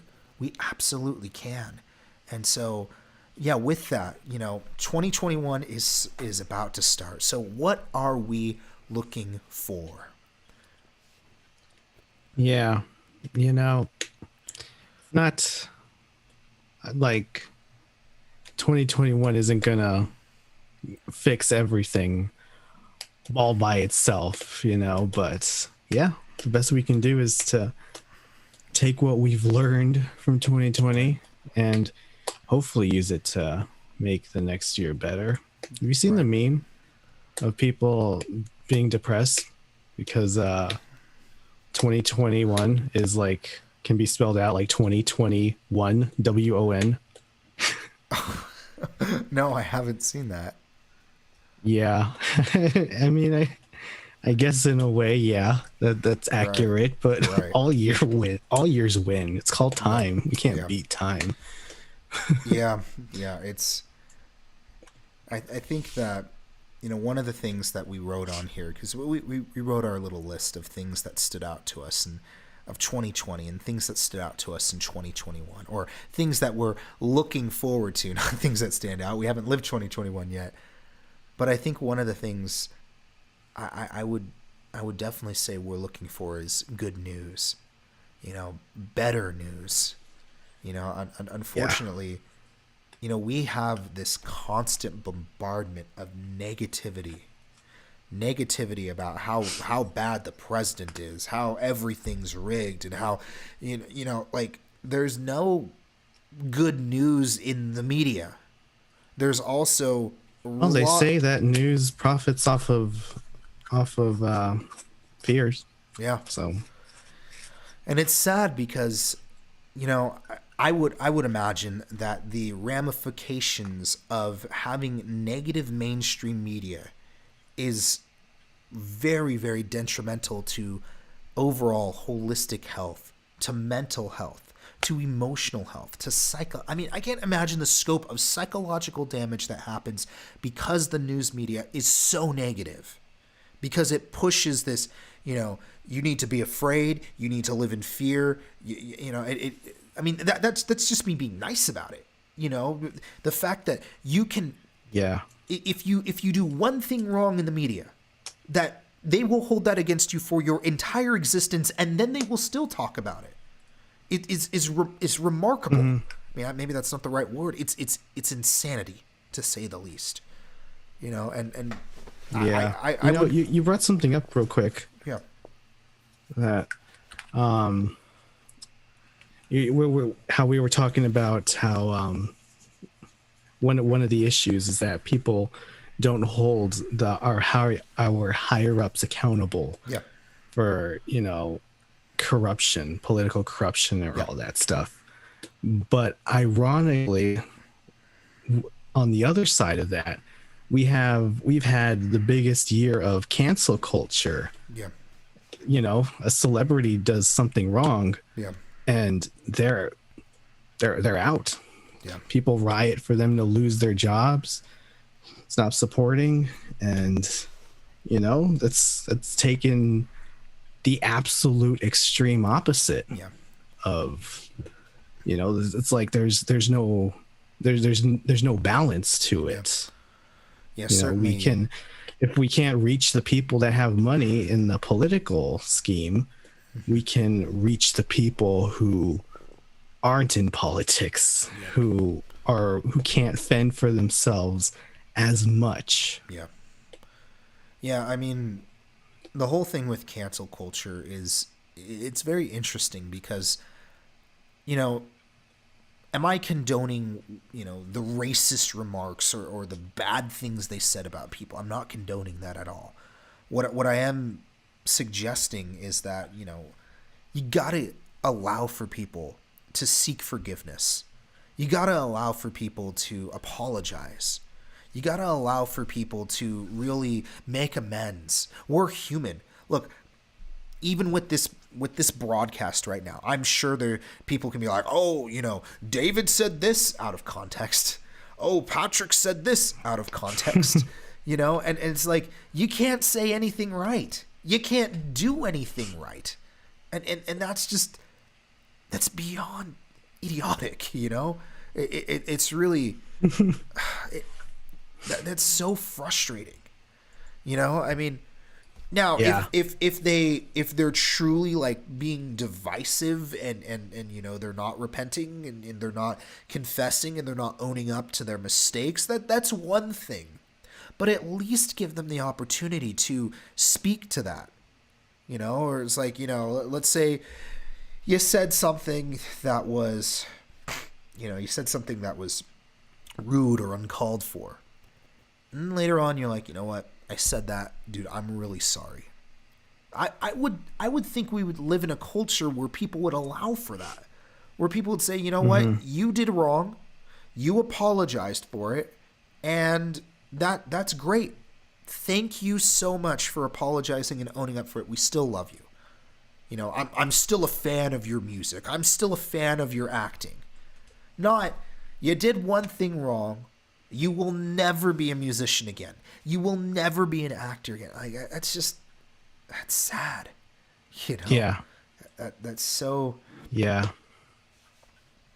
It's beyond crazy. I guess there's kind of three ways to look at it. There's the people, three ways to look at people who engage in cancel culture, that is.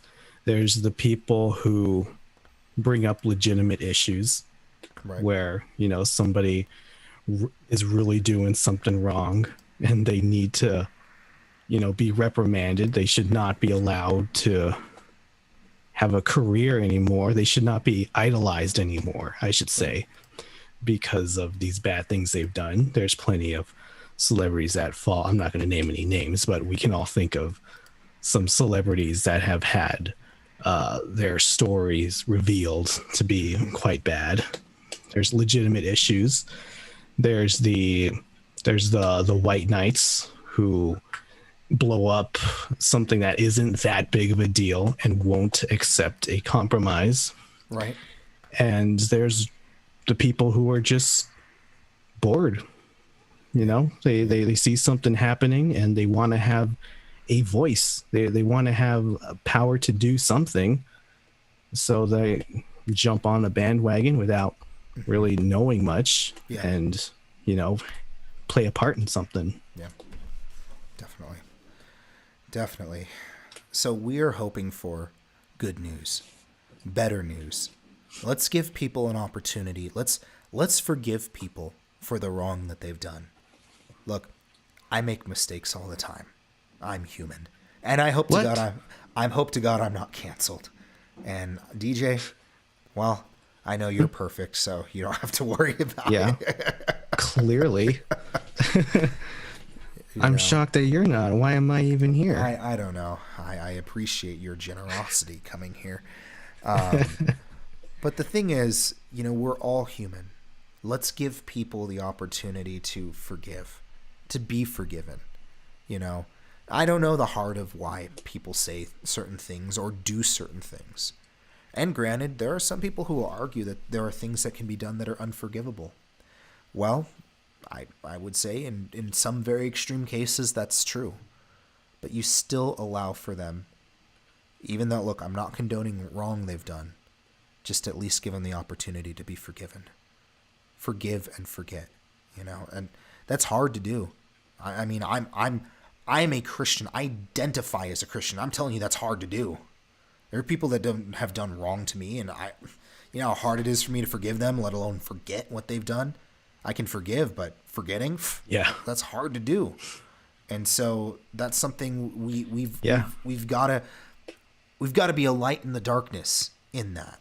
And so, good news in the respect of the media. I hope that happens. I hope the media realizes the consequence of what they're doing by bringing generations down, by existing in a negative state, by thinking that everyone's out to get them. Good news for the media. Maybe social media can realize that, that you don't have to have people as the product, because that's what social media is.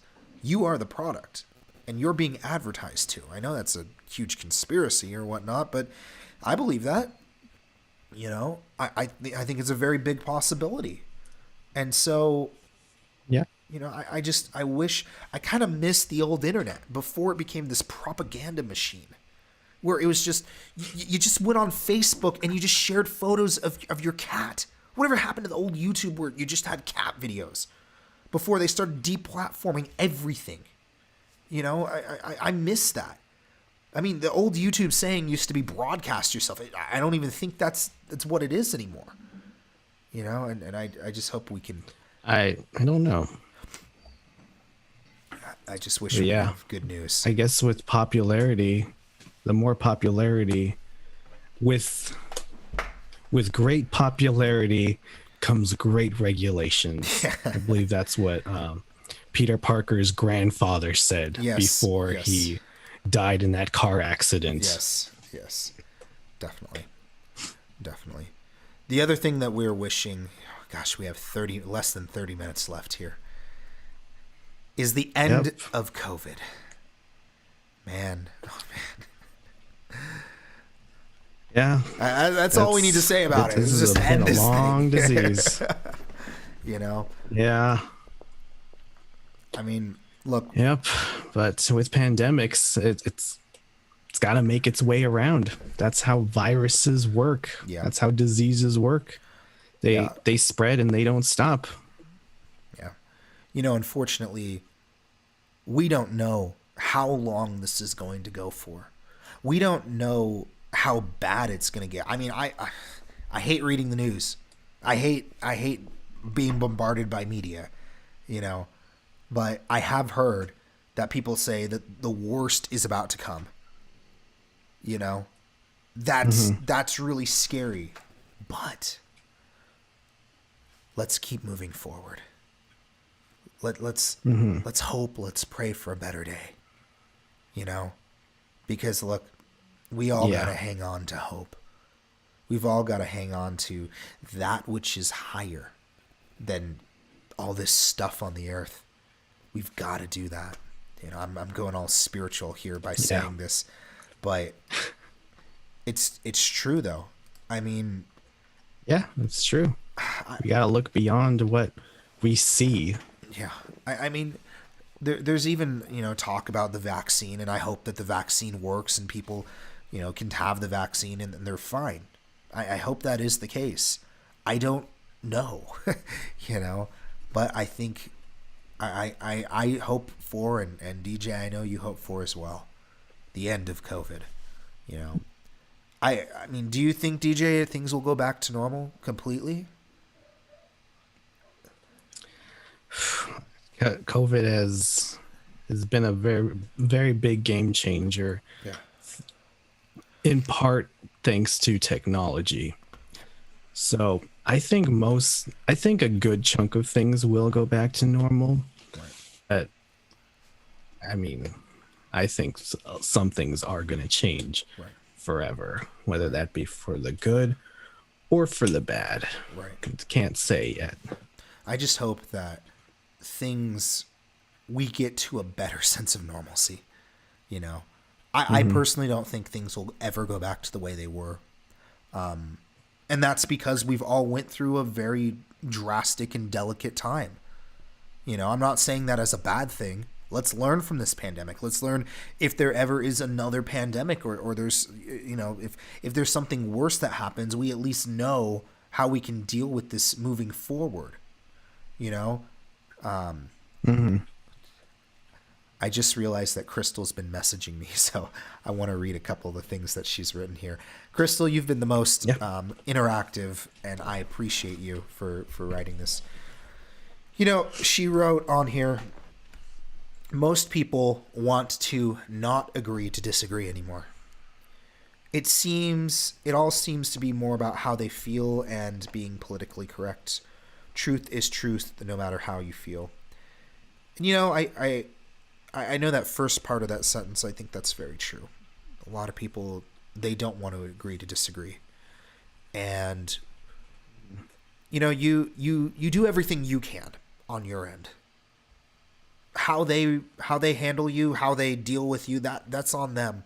You know, it's taken me a lot of time to be able to say this, and it's still it's even harder to live out. Easier said than done, right?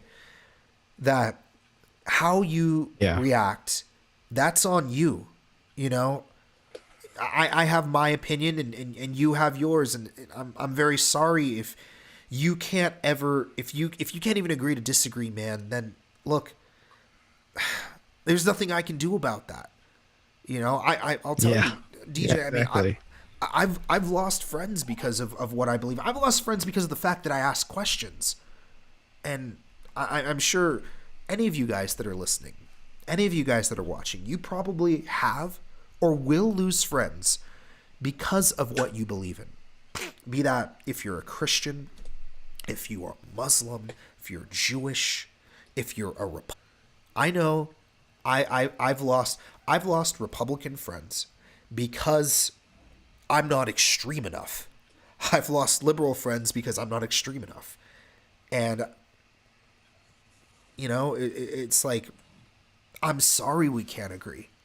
I really feel bad that we can't, but there's really nothing I can do at that point.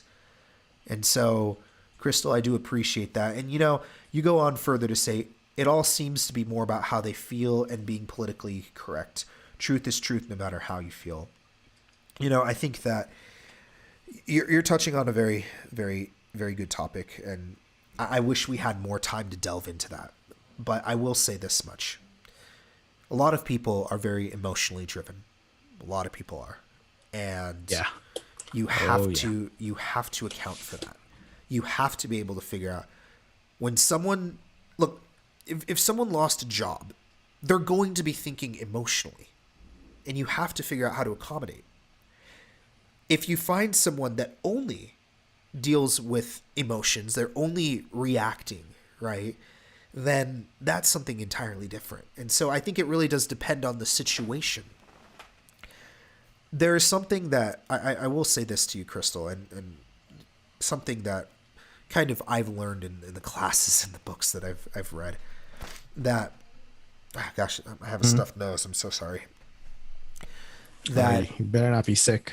I better not be. I know I feel like I got the sniffles right now. I gotta take a steam or drink some tea. But the thing is, it's about, I want you to hear my words, Crystal. Say this to your kids, because this is what I believe, and this is what I fully promote to people. And I've said this to 180. I know 180 is listening to this. Yeah, I want to give you guys a shout out. Keep in mind this. You have two choices when something happens to you. You either react or you respond. You have to decide, am I going to emotionally react to a situation or am I going to respond to it? The choice is up to you. I pray that you know the difference between the two. Because the word responsibility is to respond with ability. Keep that in mind. And I know, even me saying that, I know, I hope and I pray I don't offend anybody by saying that. But I really hope that we learn how to respond. I'm not saying emotions are bad. Emotions are a beautiful thing. When a bad thing happens, by all means, if you gotta cry or you gotta scream and you gotta punch a TV, do it. Just don't hit people. Well, don't punch a TV. Yeah, maybe not. That might be a little expensive. Let out your emotions, but keep in mind, there's a time for grieving. There's a time for tears. There's a time for crying. But keep in mind, what are you going to do after that? That's on you, and that's a decision that you have to make. So, and I know, Crystal, it can be very frustrating. Those are some deep thoughts. That is some very deep thoughts. I know, Crystal, that it can be very frustrating when people only emotionally react. It can be. You got to love them, though. You got to love them. You got to understand they are on their path. You do everything you can, and then the rest is on them. You also write, Crystal, looking forward to being salt and light in 2021. And that's a great encouragement. And I think part of what we're doing here tonight is to encourage you guys to be, like Crystal's saying, to be salt and light, to be a light into this dark world. I firmly believe, and it's taken me a long time to come to this conclusion. I actually used to believe that everybody wants to do good. I used to believe that, but I kind of believe over time, I believe that people are driven by greed. People are driven by their sin nature. There are people that try to do the right thing. There's people that do good things. But I think that the love of Christ, that since God is light and in him exists no darkness, we are to exhibit that light. We are to shine a light to people so that people's lives can change for the better. Let us inspire people. Let us encourage people, especially, look, we don't know how good or bad things are going to get this next year. We can empower them. We can inspire them. We can speak truth to them. We can be compassionate towards them. We can exhibit love to them. I believe, quite honestly, I wish we all do that this next year. But I'm not you, and I'm not just saying that to you, Crystal. I'm saying that to you guys who are listening. That really think about how you want to ring in this new year. How do you want to do it? What are you going to do? So I guess a good challenge for you guys is, how are you going to respond? What are you going to do? How can you be a light in this darkness? How can you be salt and light, as Crystal's writing here? And so, DJ, if you can see, Jonathan wrote a message to you. Do you see that?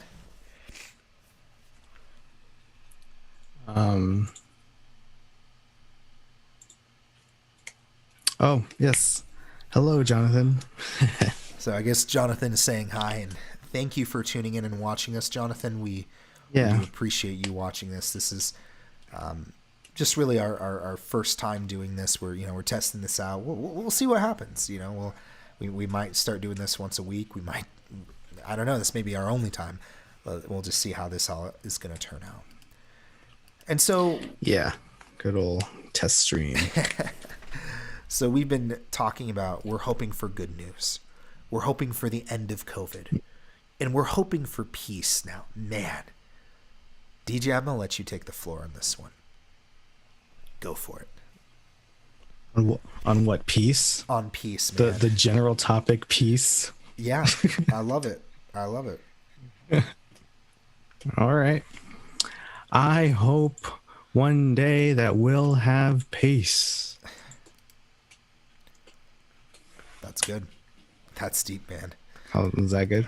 That's good. That's good. I think. Yeah. No, but it pretty much covers everything we've said so far. It's change perspectives. See how how to handle people. Mostly just like change. I would have to say mostly just change. Try to see perspectives from other people, because that's kind of what life is about. That's what social interactions with people are about. Right. Is seeing things from their viewpoints. Sure. No, they could be wrong. They could be seeing things wrong, but you should see why are they seeing things wrong, you know? Yeah. Yeah. May we become more understanding of each other. May we learn to see other perspectives. And you can do that by inspiring them. You can do that by being that light in the darkness. You can absolutely do that. And how you go about with that, you know, that's also something to think about. Peace on earth, man. And I know, I mean, will we ever have peace on earth? As a Christian, no, you know, but we can still work towards some sort of peace, understanding of each other. This world's never going to be perfect. Look, we know that, but we can still do the best that we can with the resources that we've been given, with what we've been given to be a light in the darkness, period. And part of doing that, let's exhibit love. Let's be peaceful. Let's be Christ-like. Let's use that to our best of our ability. You know, because here's the thing, you guys. Always remember, you never have any idea how much your life will impact someone else's. Period. Just smiling with somebody. Just giving someone words of encouragement. That's huge. That's absolutely huge to do that. To sometimes just you being present, a phone call, a text, somebody calling you and saying, hey, look, I'm having a rough day. You don't even have to talk. You can just say, well, let me hear it. I'm here for you. That's it. You don't have to come up with this, you know, essay of what to say. Sometimes I found that the best thing you can do is just being on the phone and just listening to them. Letting them grieve, letting them cry, letting them flush out their emotions, so to speak. You know, I mean...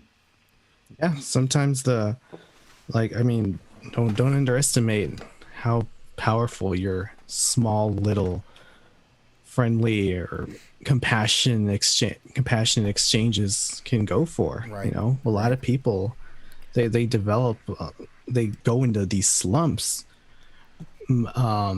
because people not a single person will give them like a smile or a hey or what's up, you know. And if you could know, like, your hey, how's it going could mean the difference between, you know, someone staying alive or you know, giving up.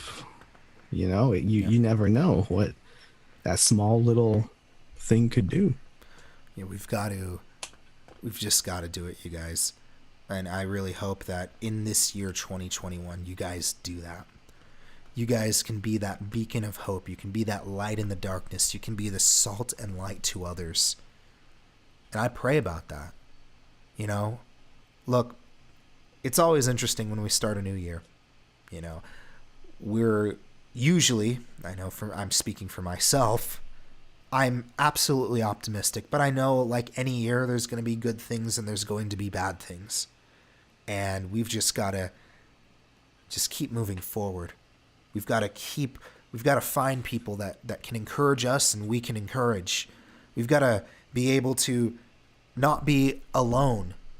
Find people you can communicate with. Find people that you can, you know, just, I don't want to use the word lean on, but find people that are there for you. You know, just do that. Don't contribute to the unhealth of this country. Don't contribute to the division. Can you entertain for just a minute? Yeah. I'm going to be right back. Absolutely. Absolutely. And so DJ's got to go real quick, but I'm still here with you guys. And so the big thing is, you guys, that, keep in mind that this year, as it's closing, we've got literally 11 minutes left. Be that light in the darkness.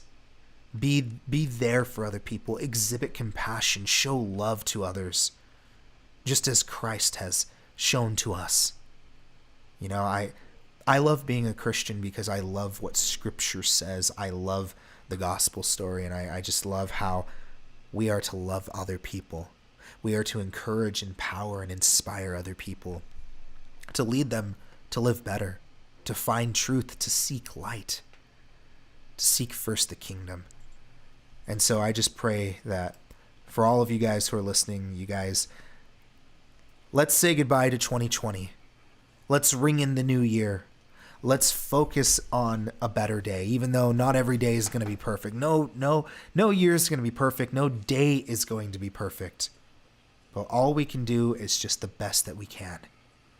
Let's just keep moving forward, you guys. And I know another big thing that, DJ and I, we put together for this final thing is technology. New technology as we're looking forward to the year 2021. All right. We have less than 10 minutes. Less than 10 minutes, man.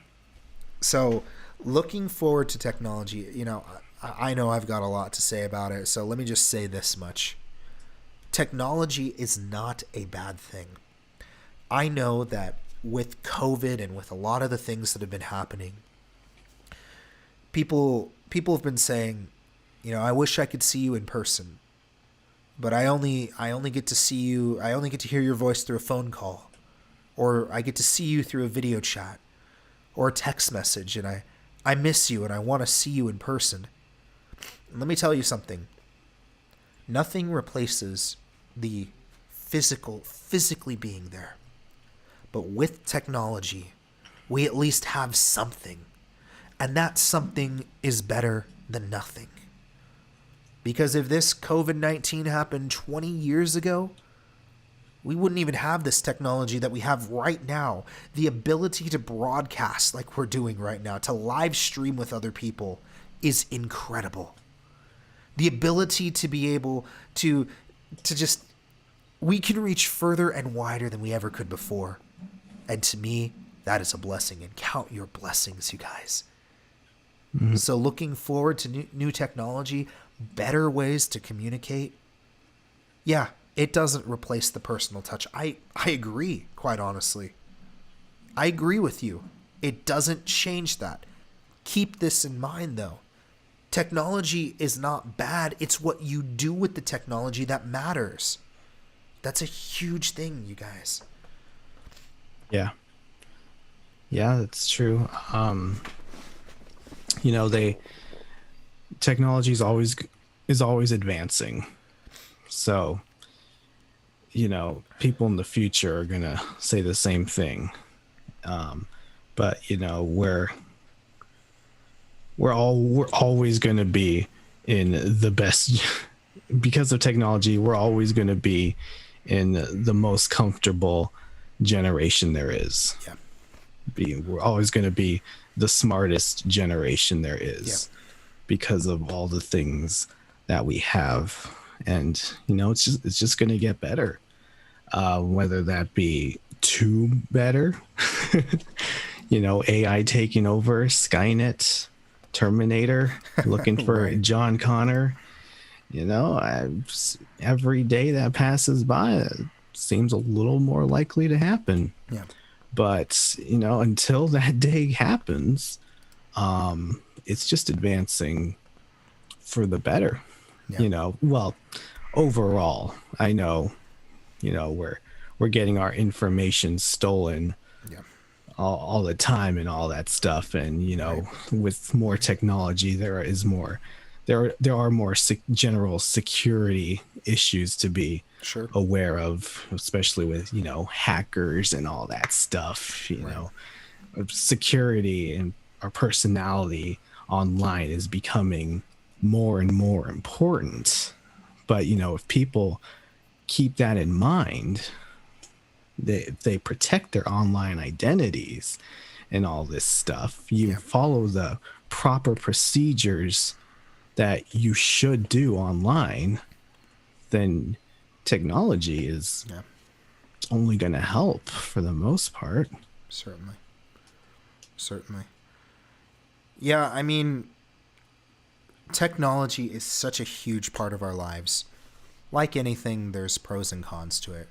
You know, I don't believe we should be addicted to our technology.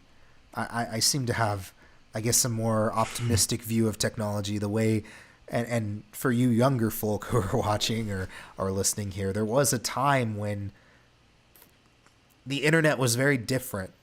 I mean, it was not perfect. It had its pros and cons. It was truly unfiltered. It was a Wild West. You know, it's crazy, dude. MySpace days. The MySpace days and whatnot. And I view technology as a tool. It's a way that we can do such great things in it. And unfortunately, you know, we live in this culture where technology has become this, it uses us instead of us using it. And I really hope that for this next year, the new technology will allow for us to use the technology instead of the technology using us. Mm-hmm. You know, that's huge. Isaac, I can see that you just tuned in on Instagram. Heck, my dude. It's good to see you, man. It's good to see you. You know, I've heard that technology is going to, that we're not too far away from having the technology that can, in theory, make people immortal. Yeah. Upload your brain, your consciousness onto a computer and live forever. Right. That's wild. It is pretty wild, and I cannot imagine the spiritual, the emotional, the psychological, the ethical, the moral, the legal ramifications of that. You know? Hang on, I gotta stop this dog, dude. You have dogs. Patrick has dogs. He also has cats too. All right, so now it's my turn to entertain you guys. So I don't know where I heard this from, but it was definitely on an article from a not so trustworthy site.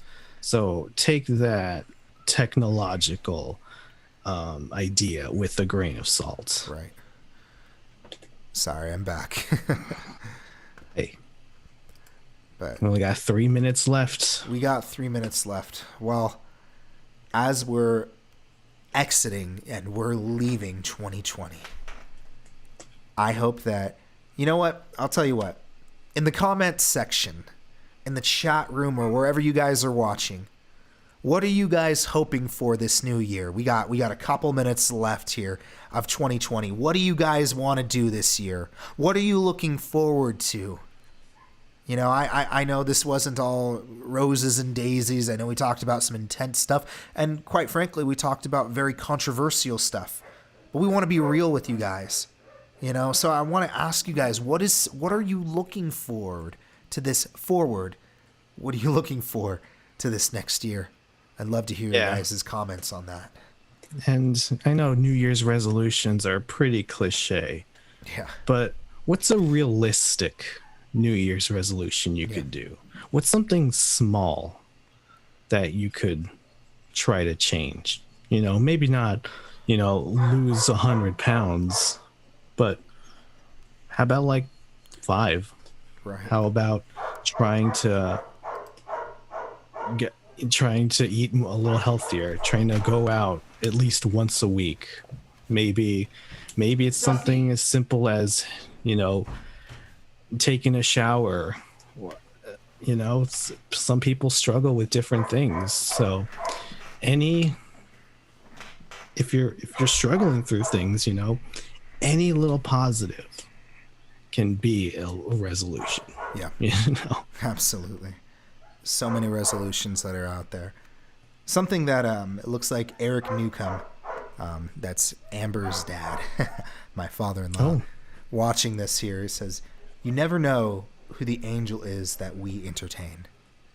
That's so true.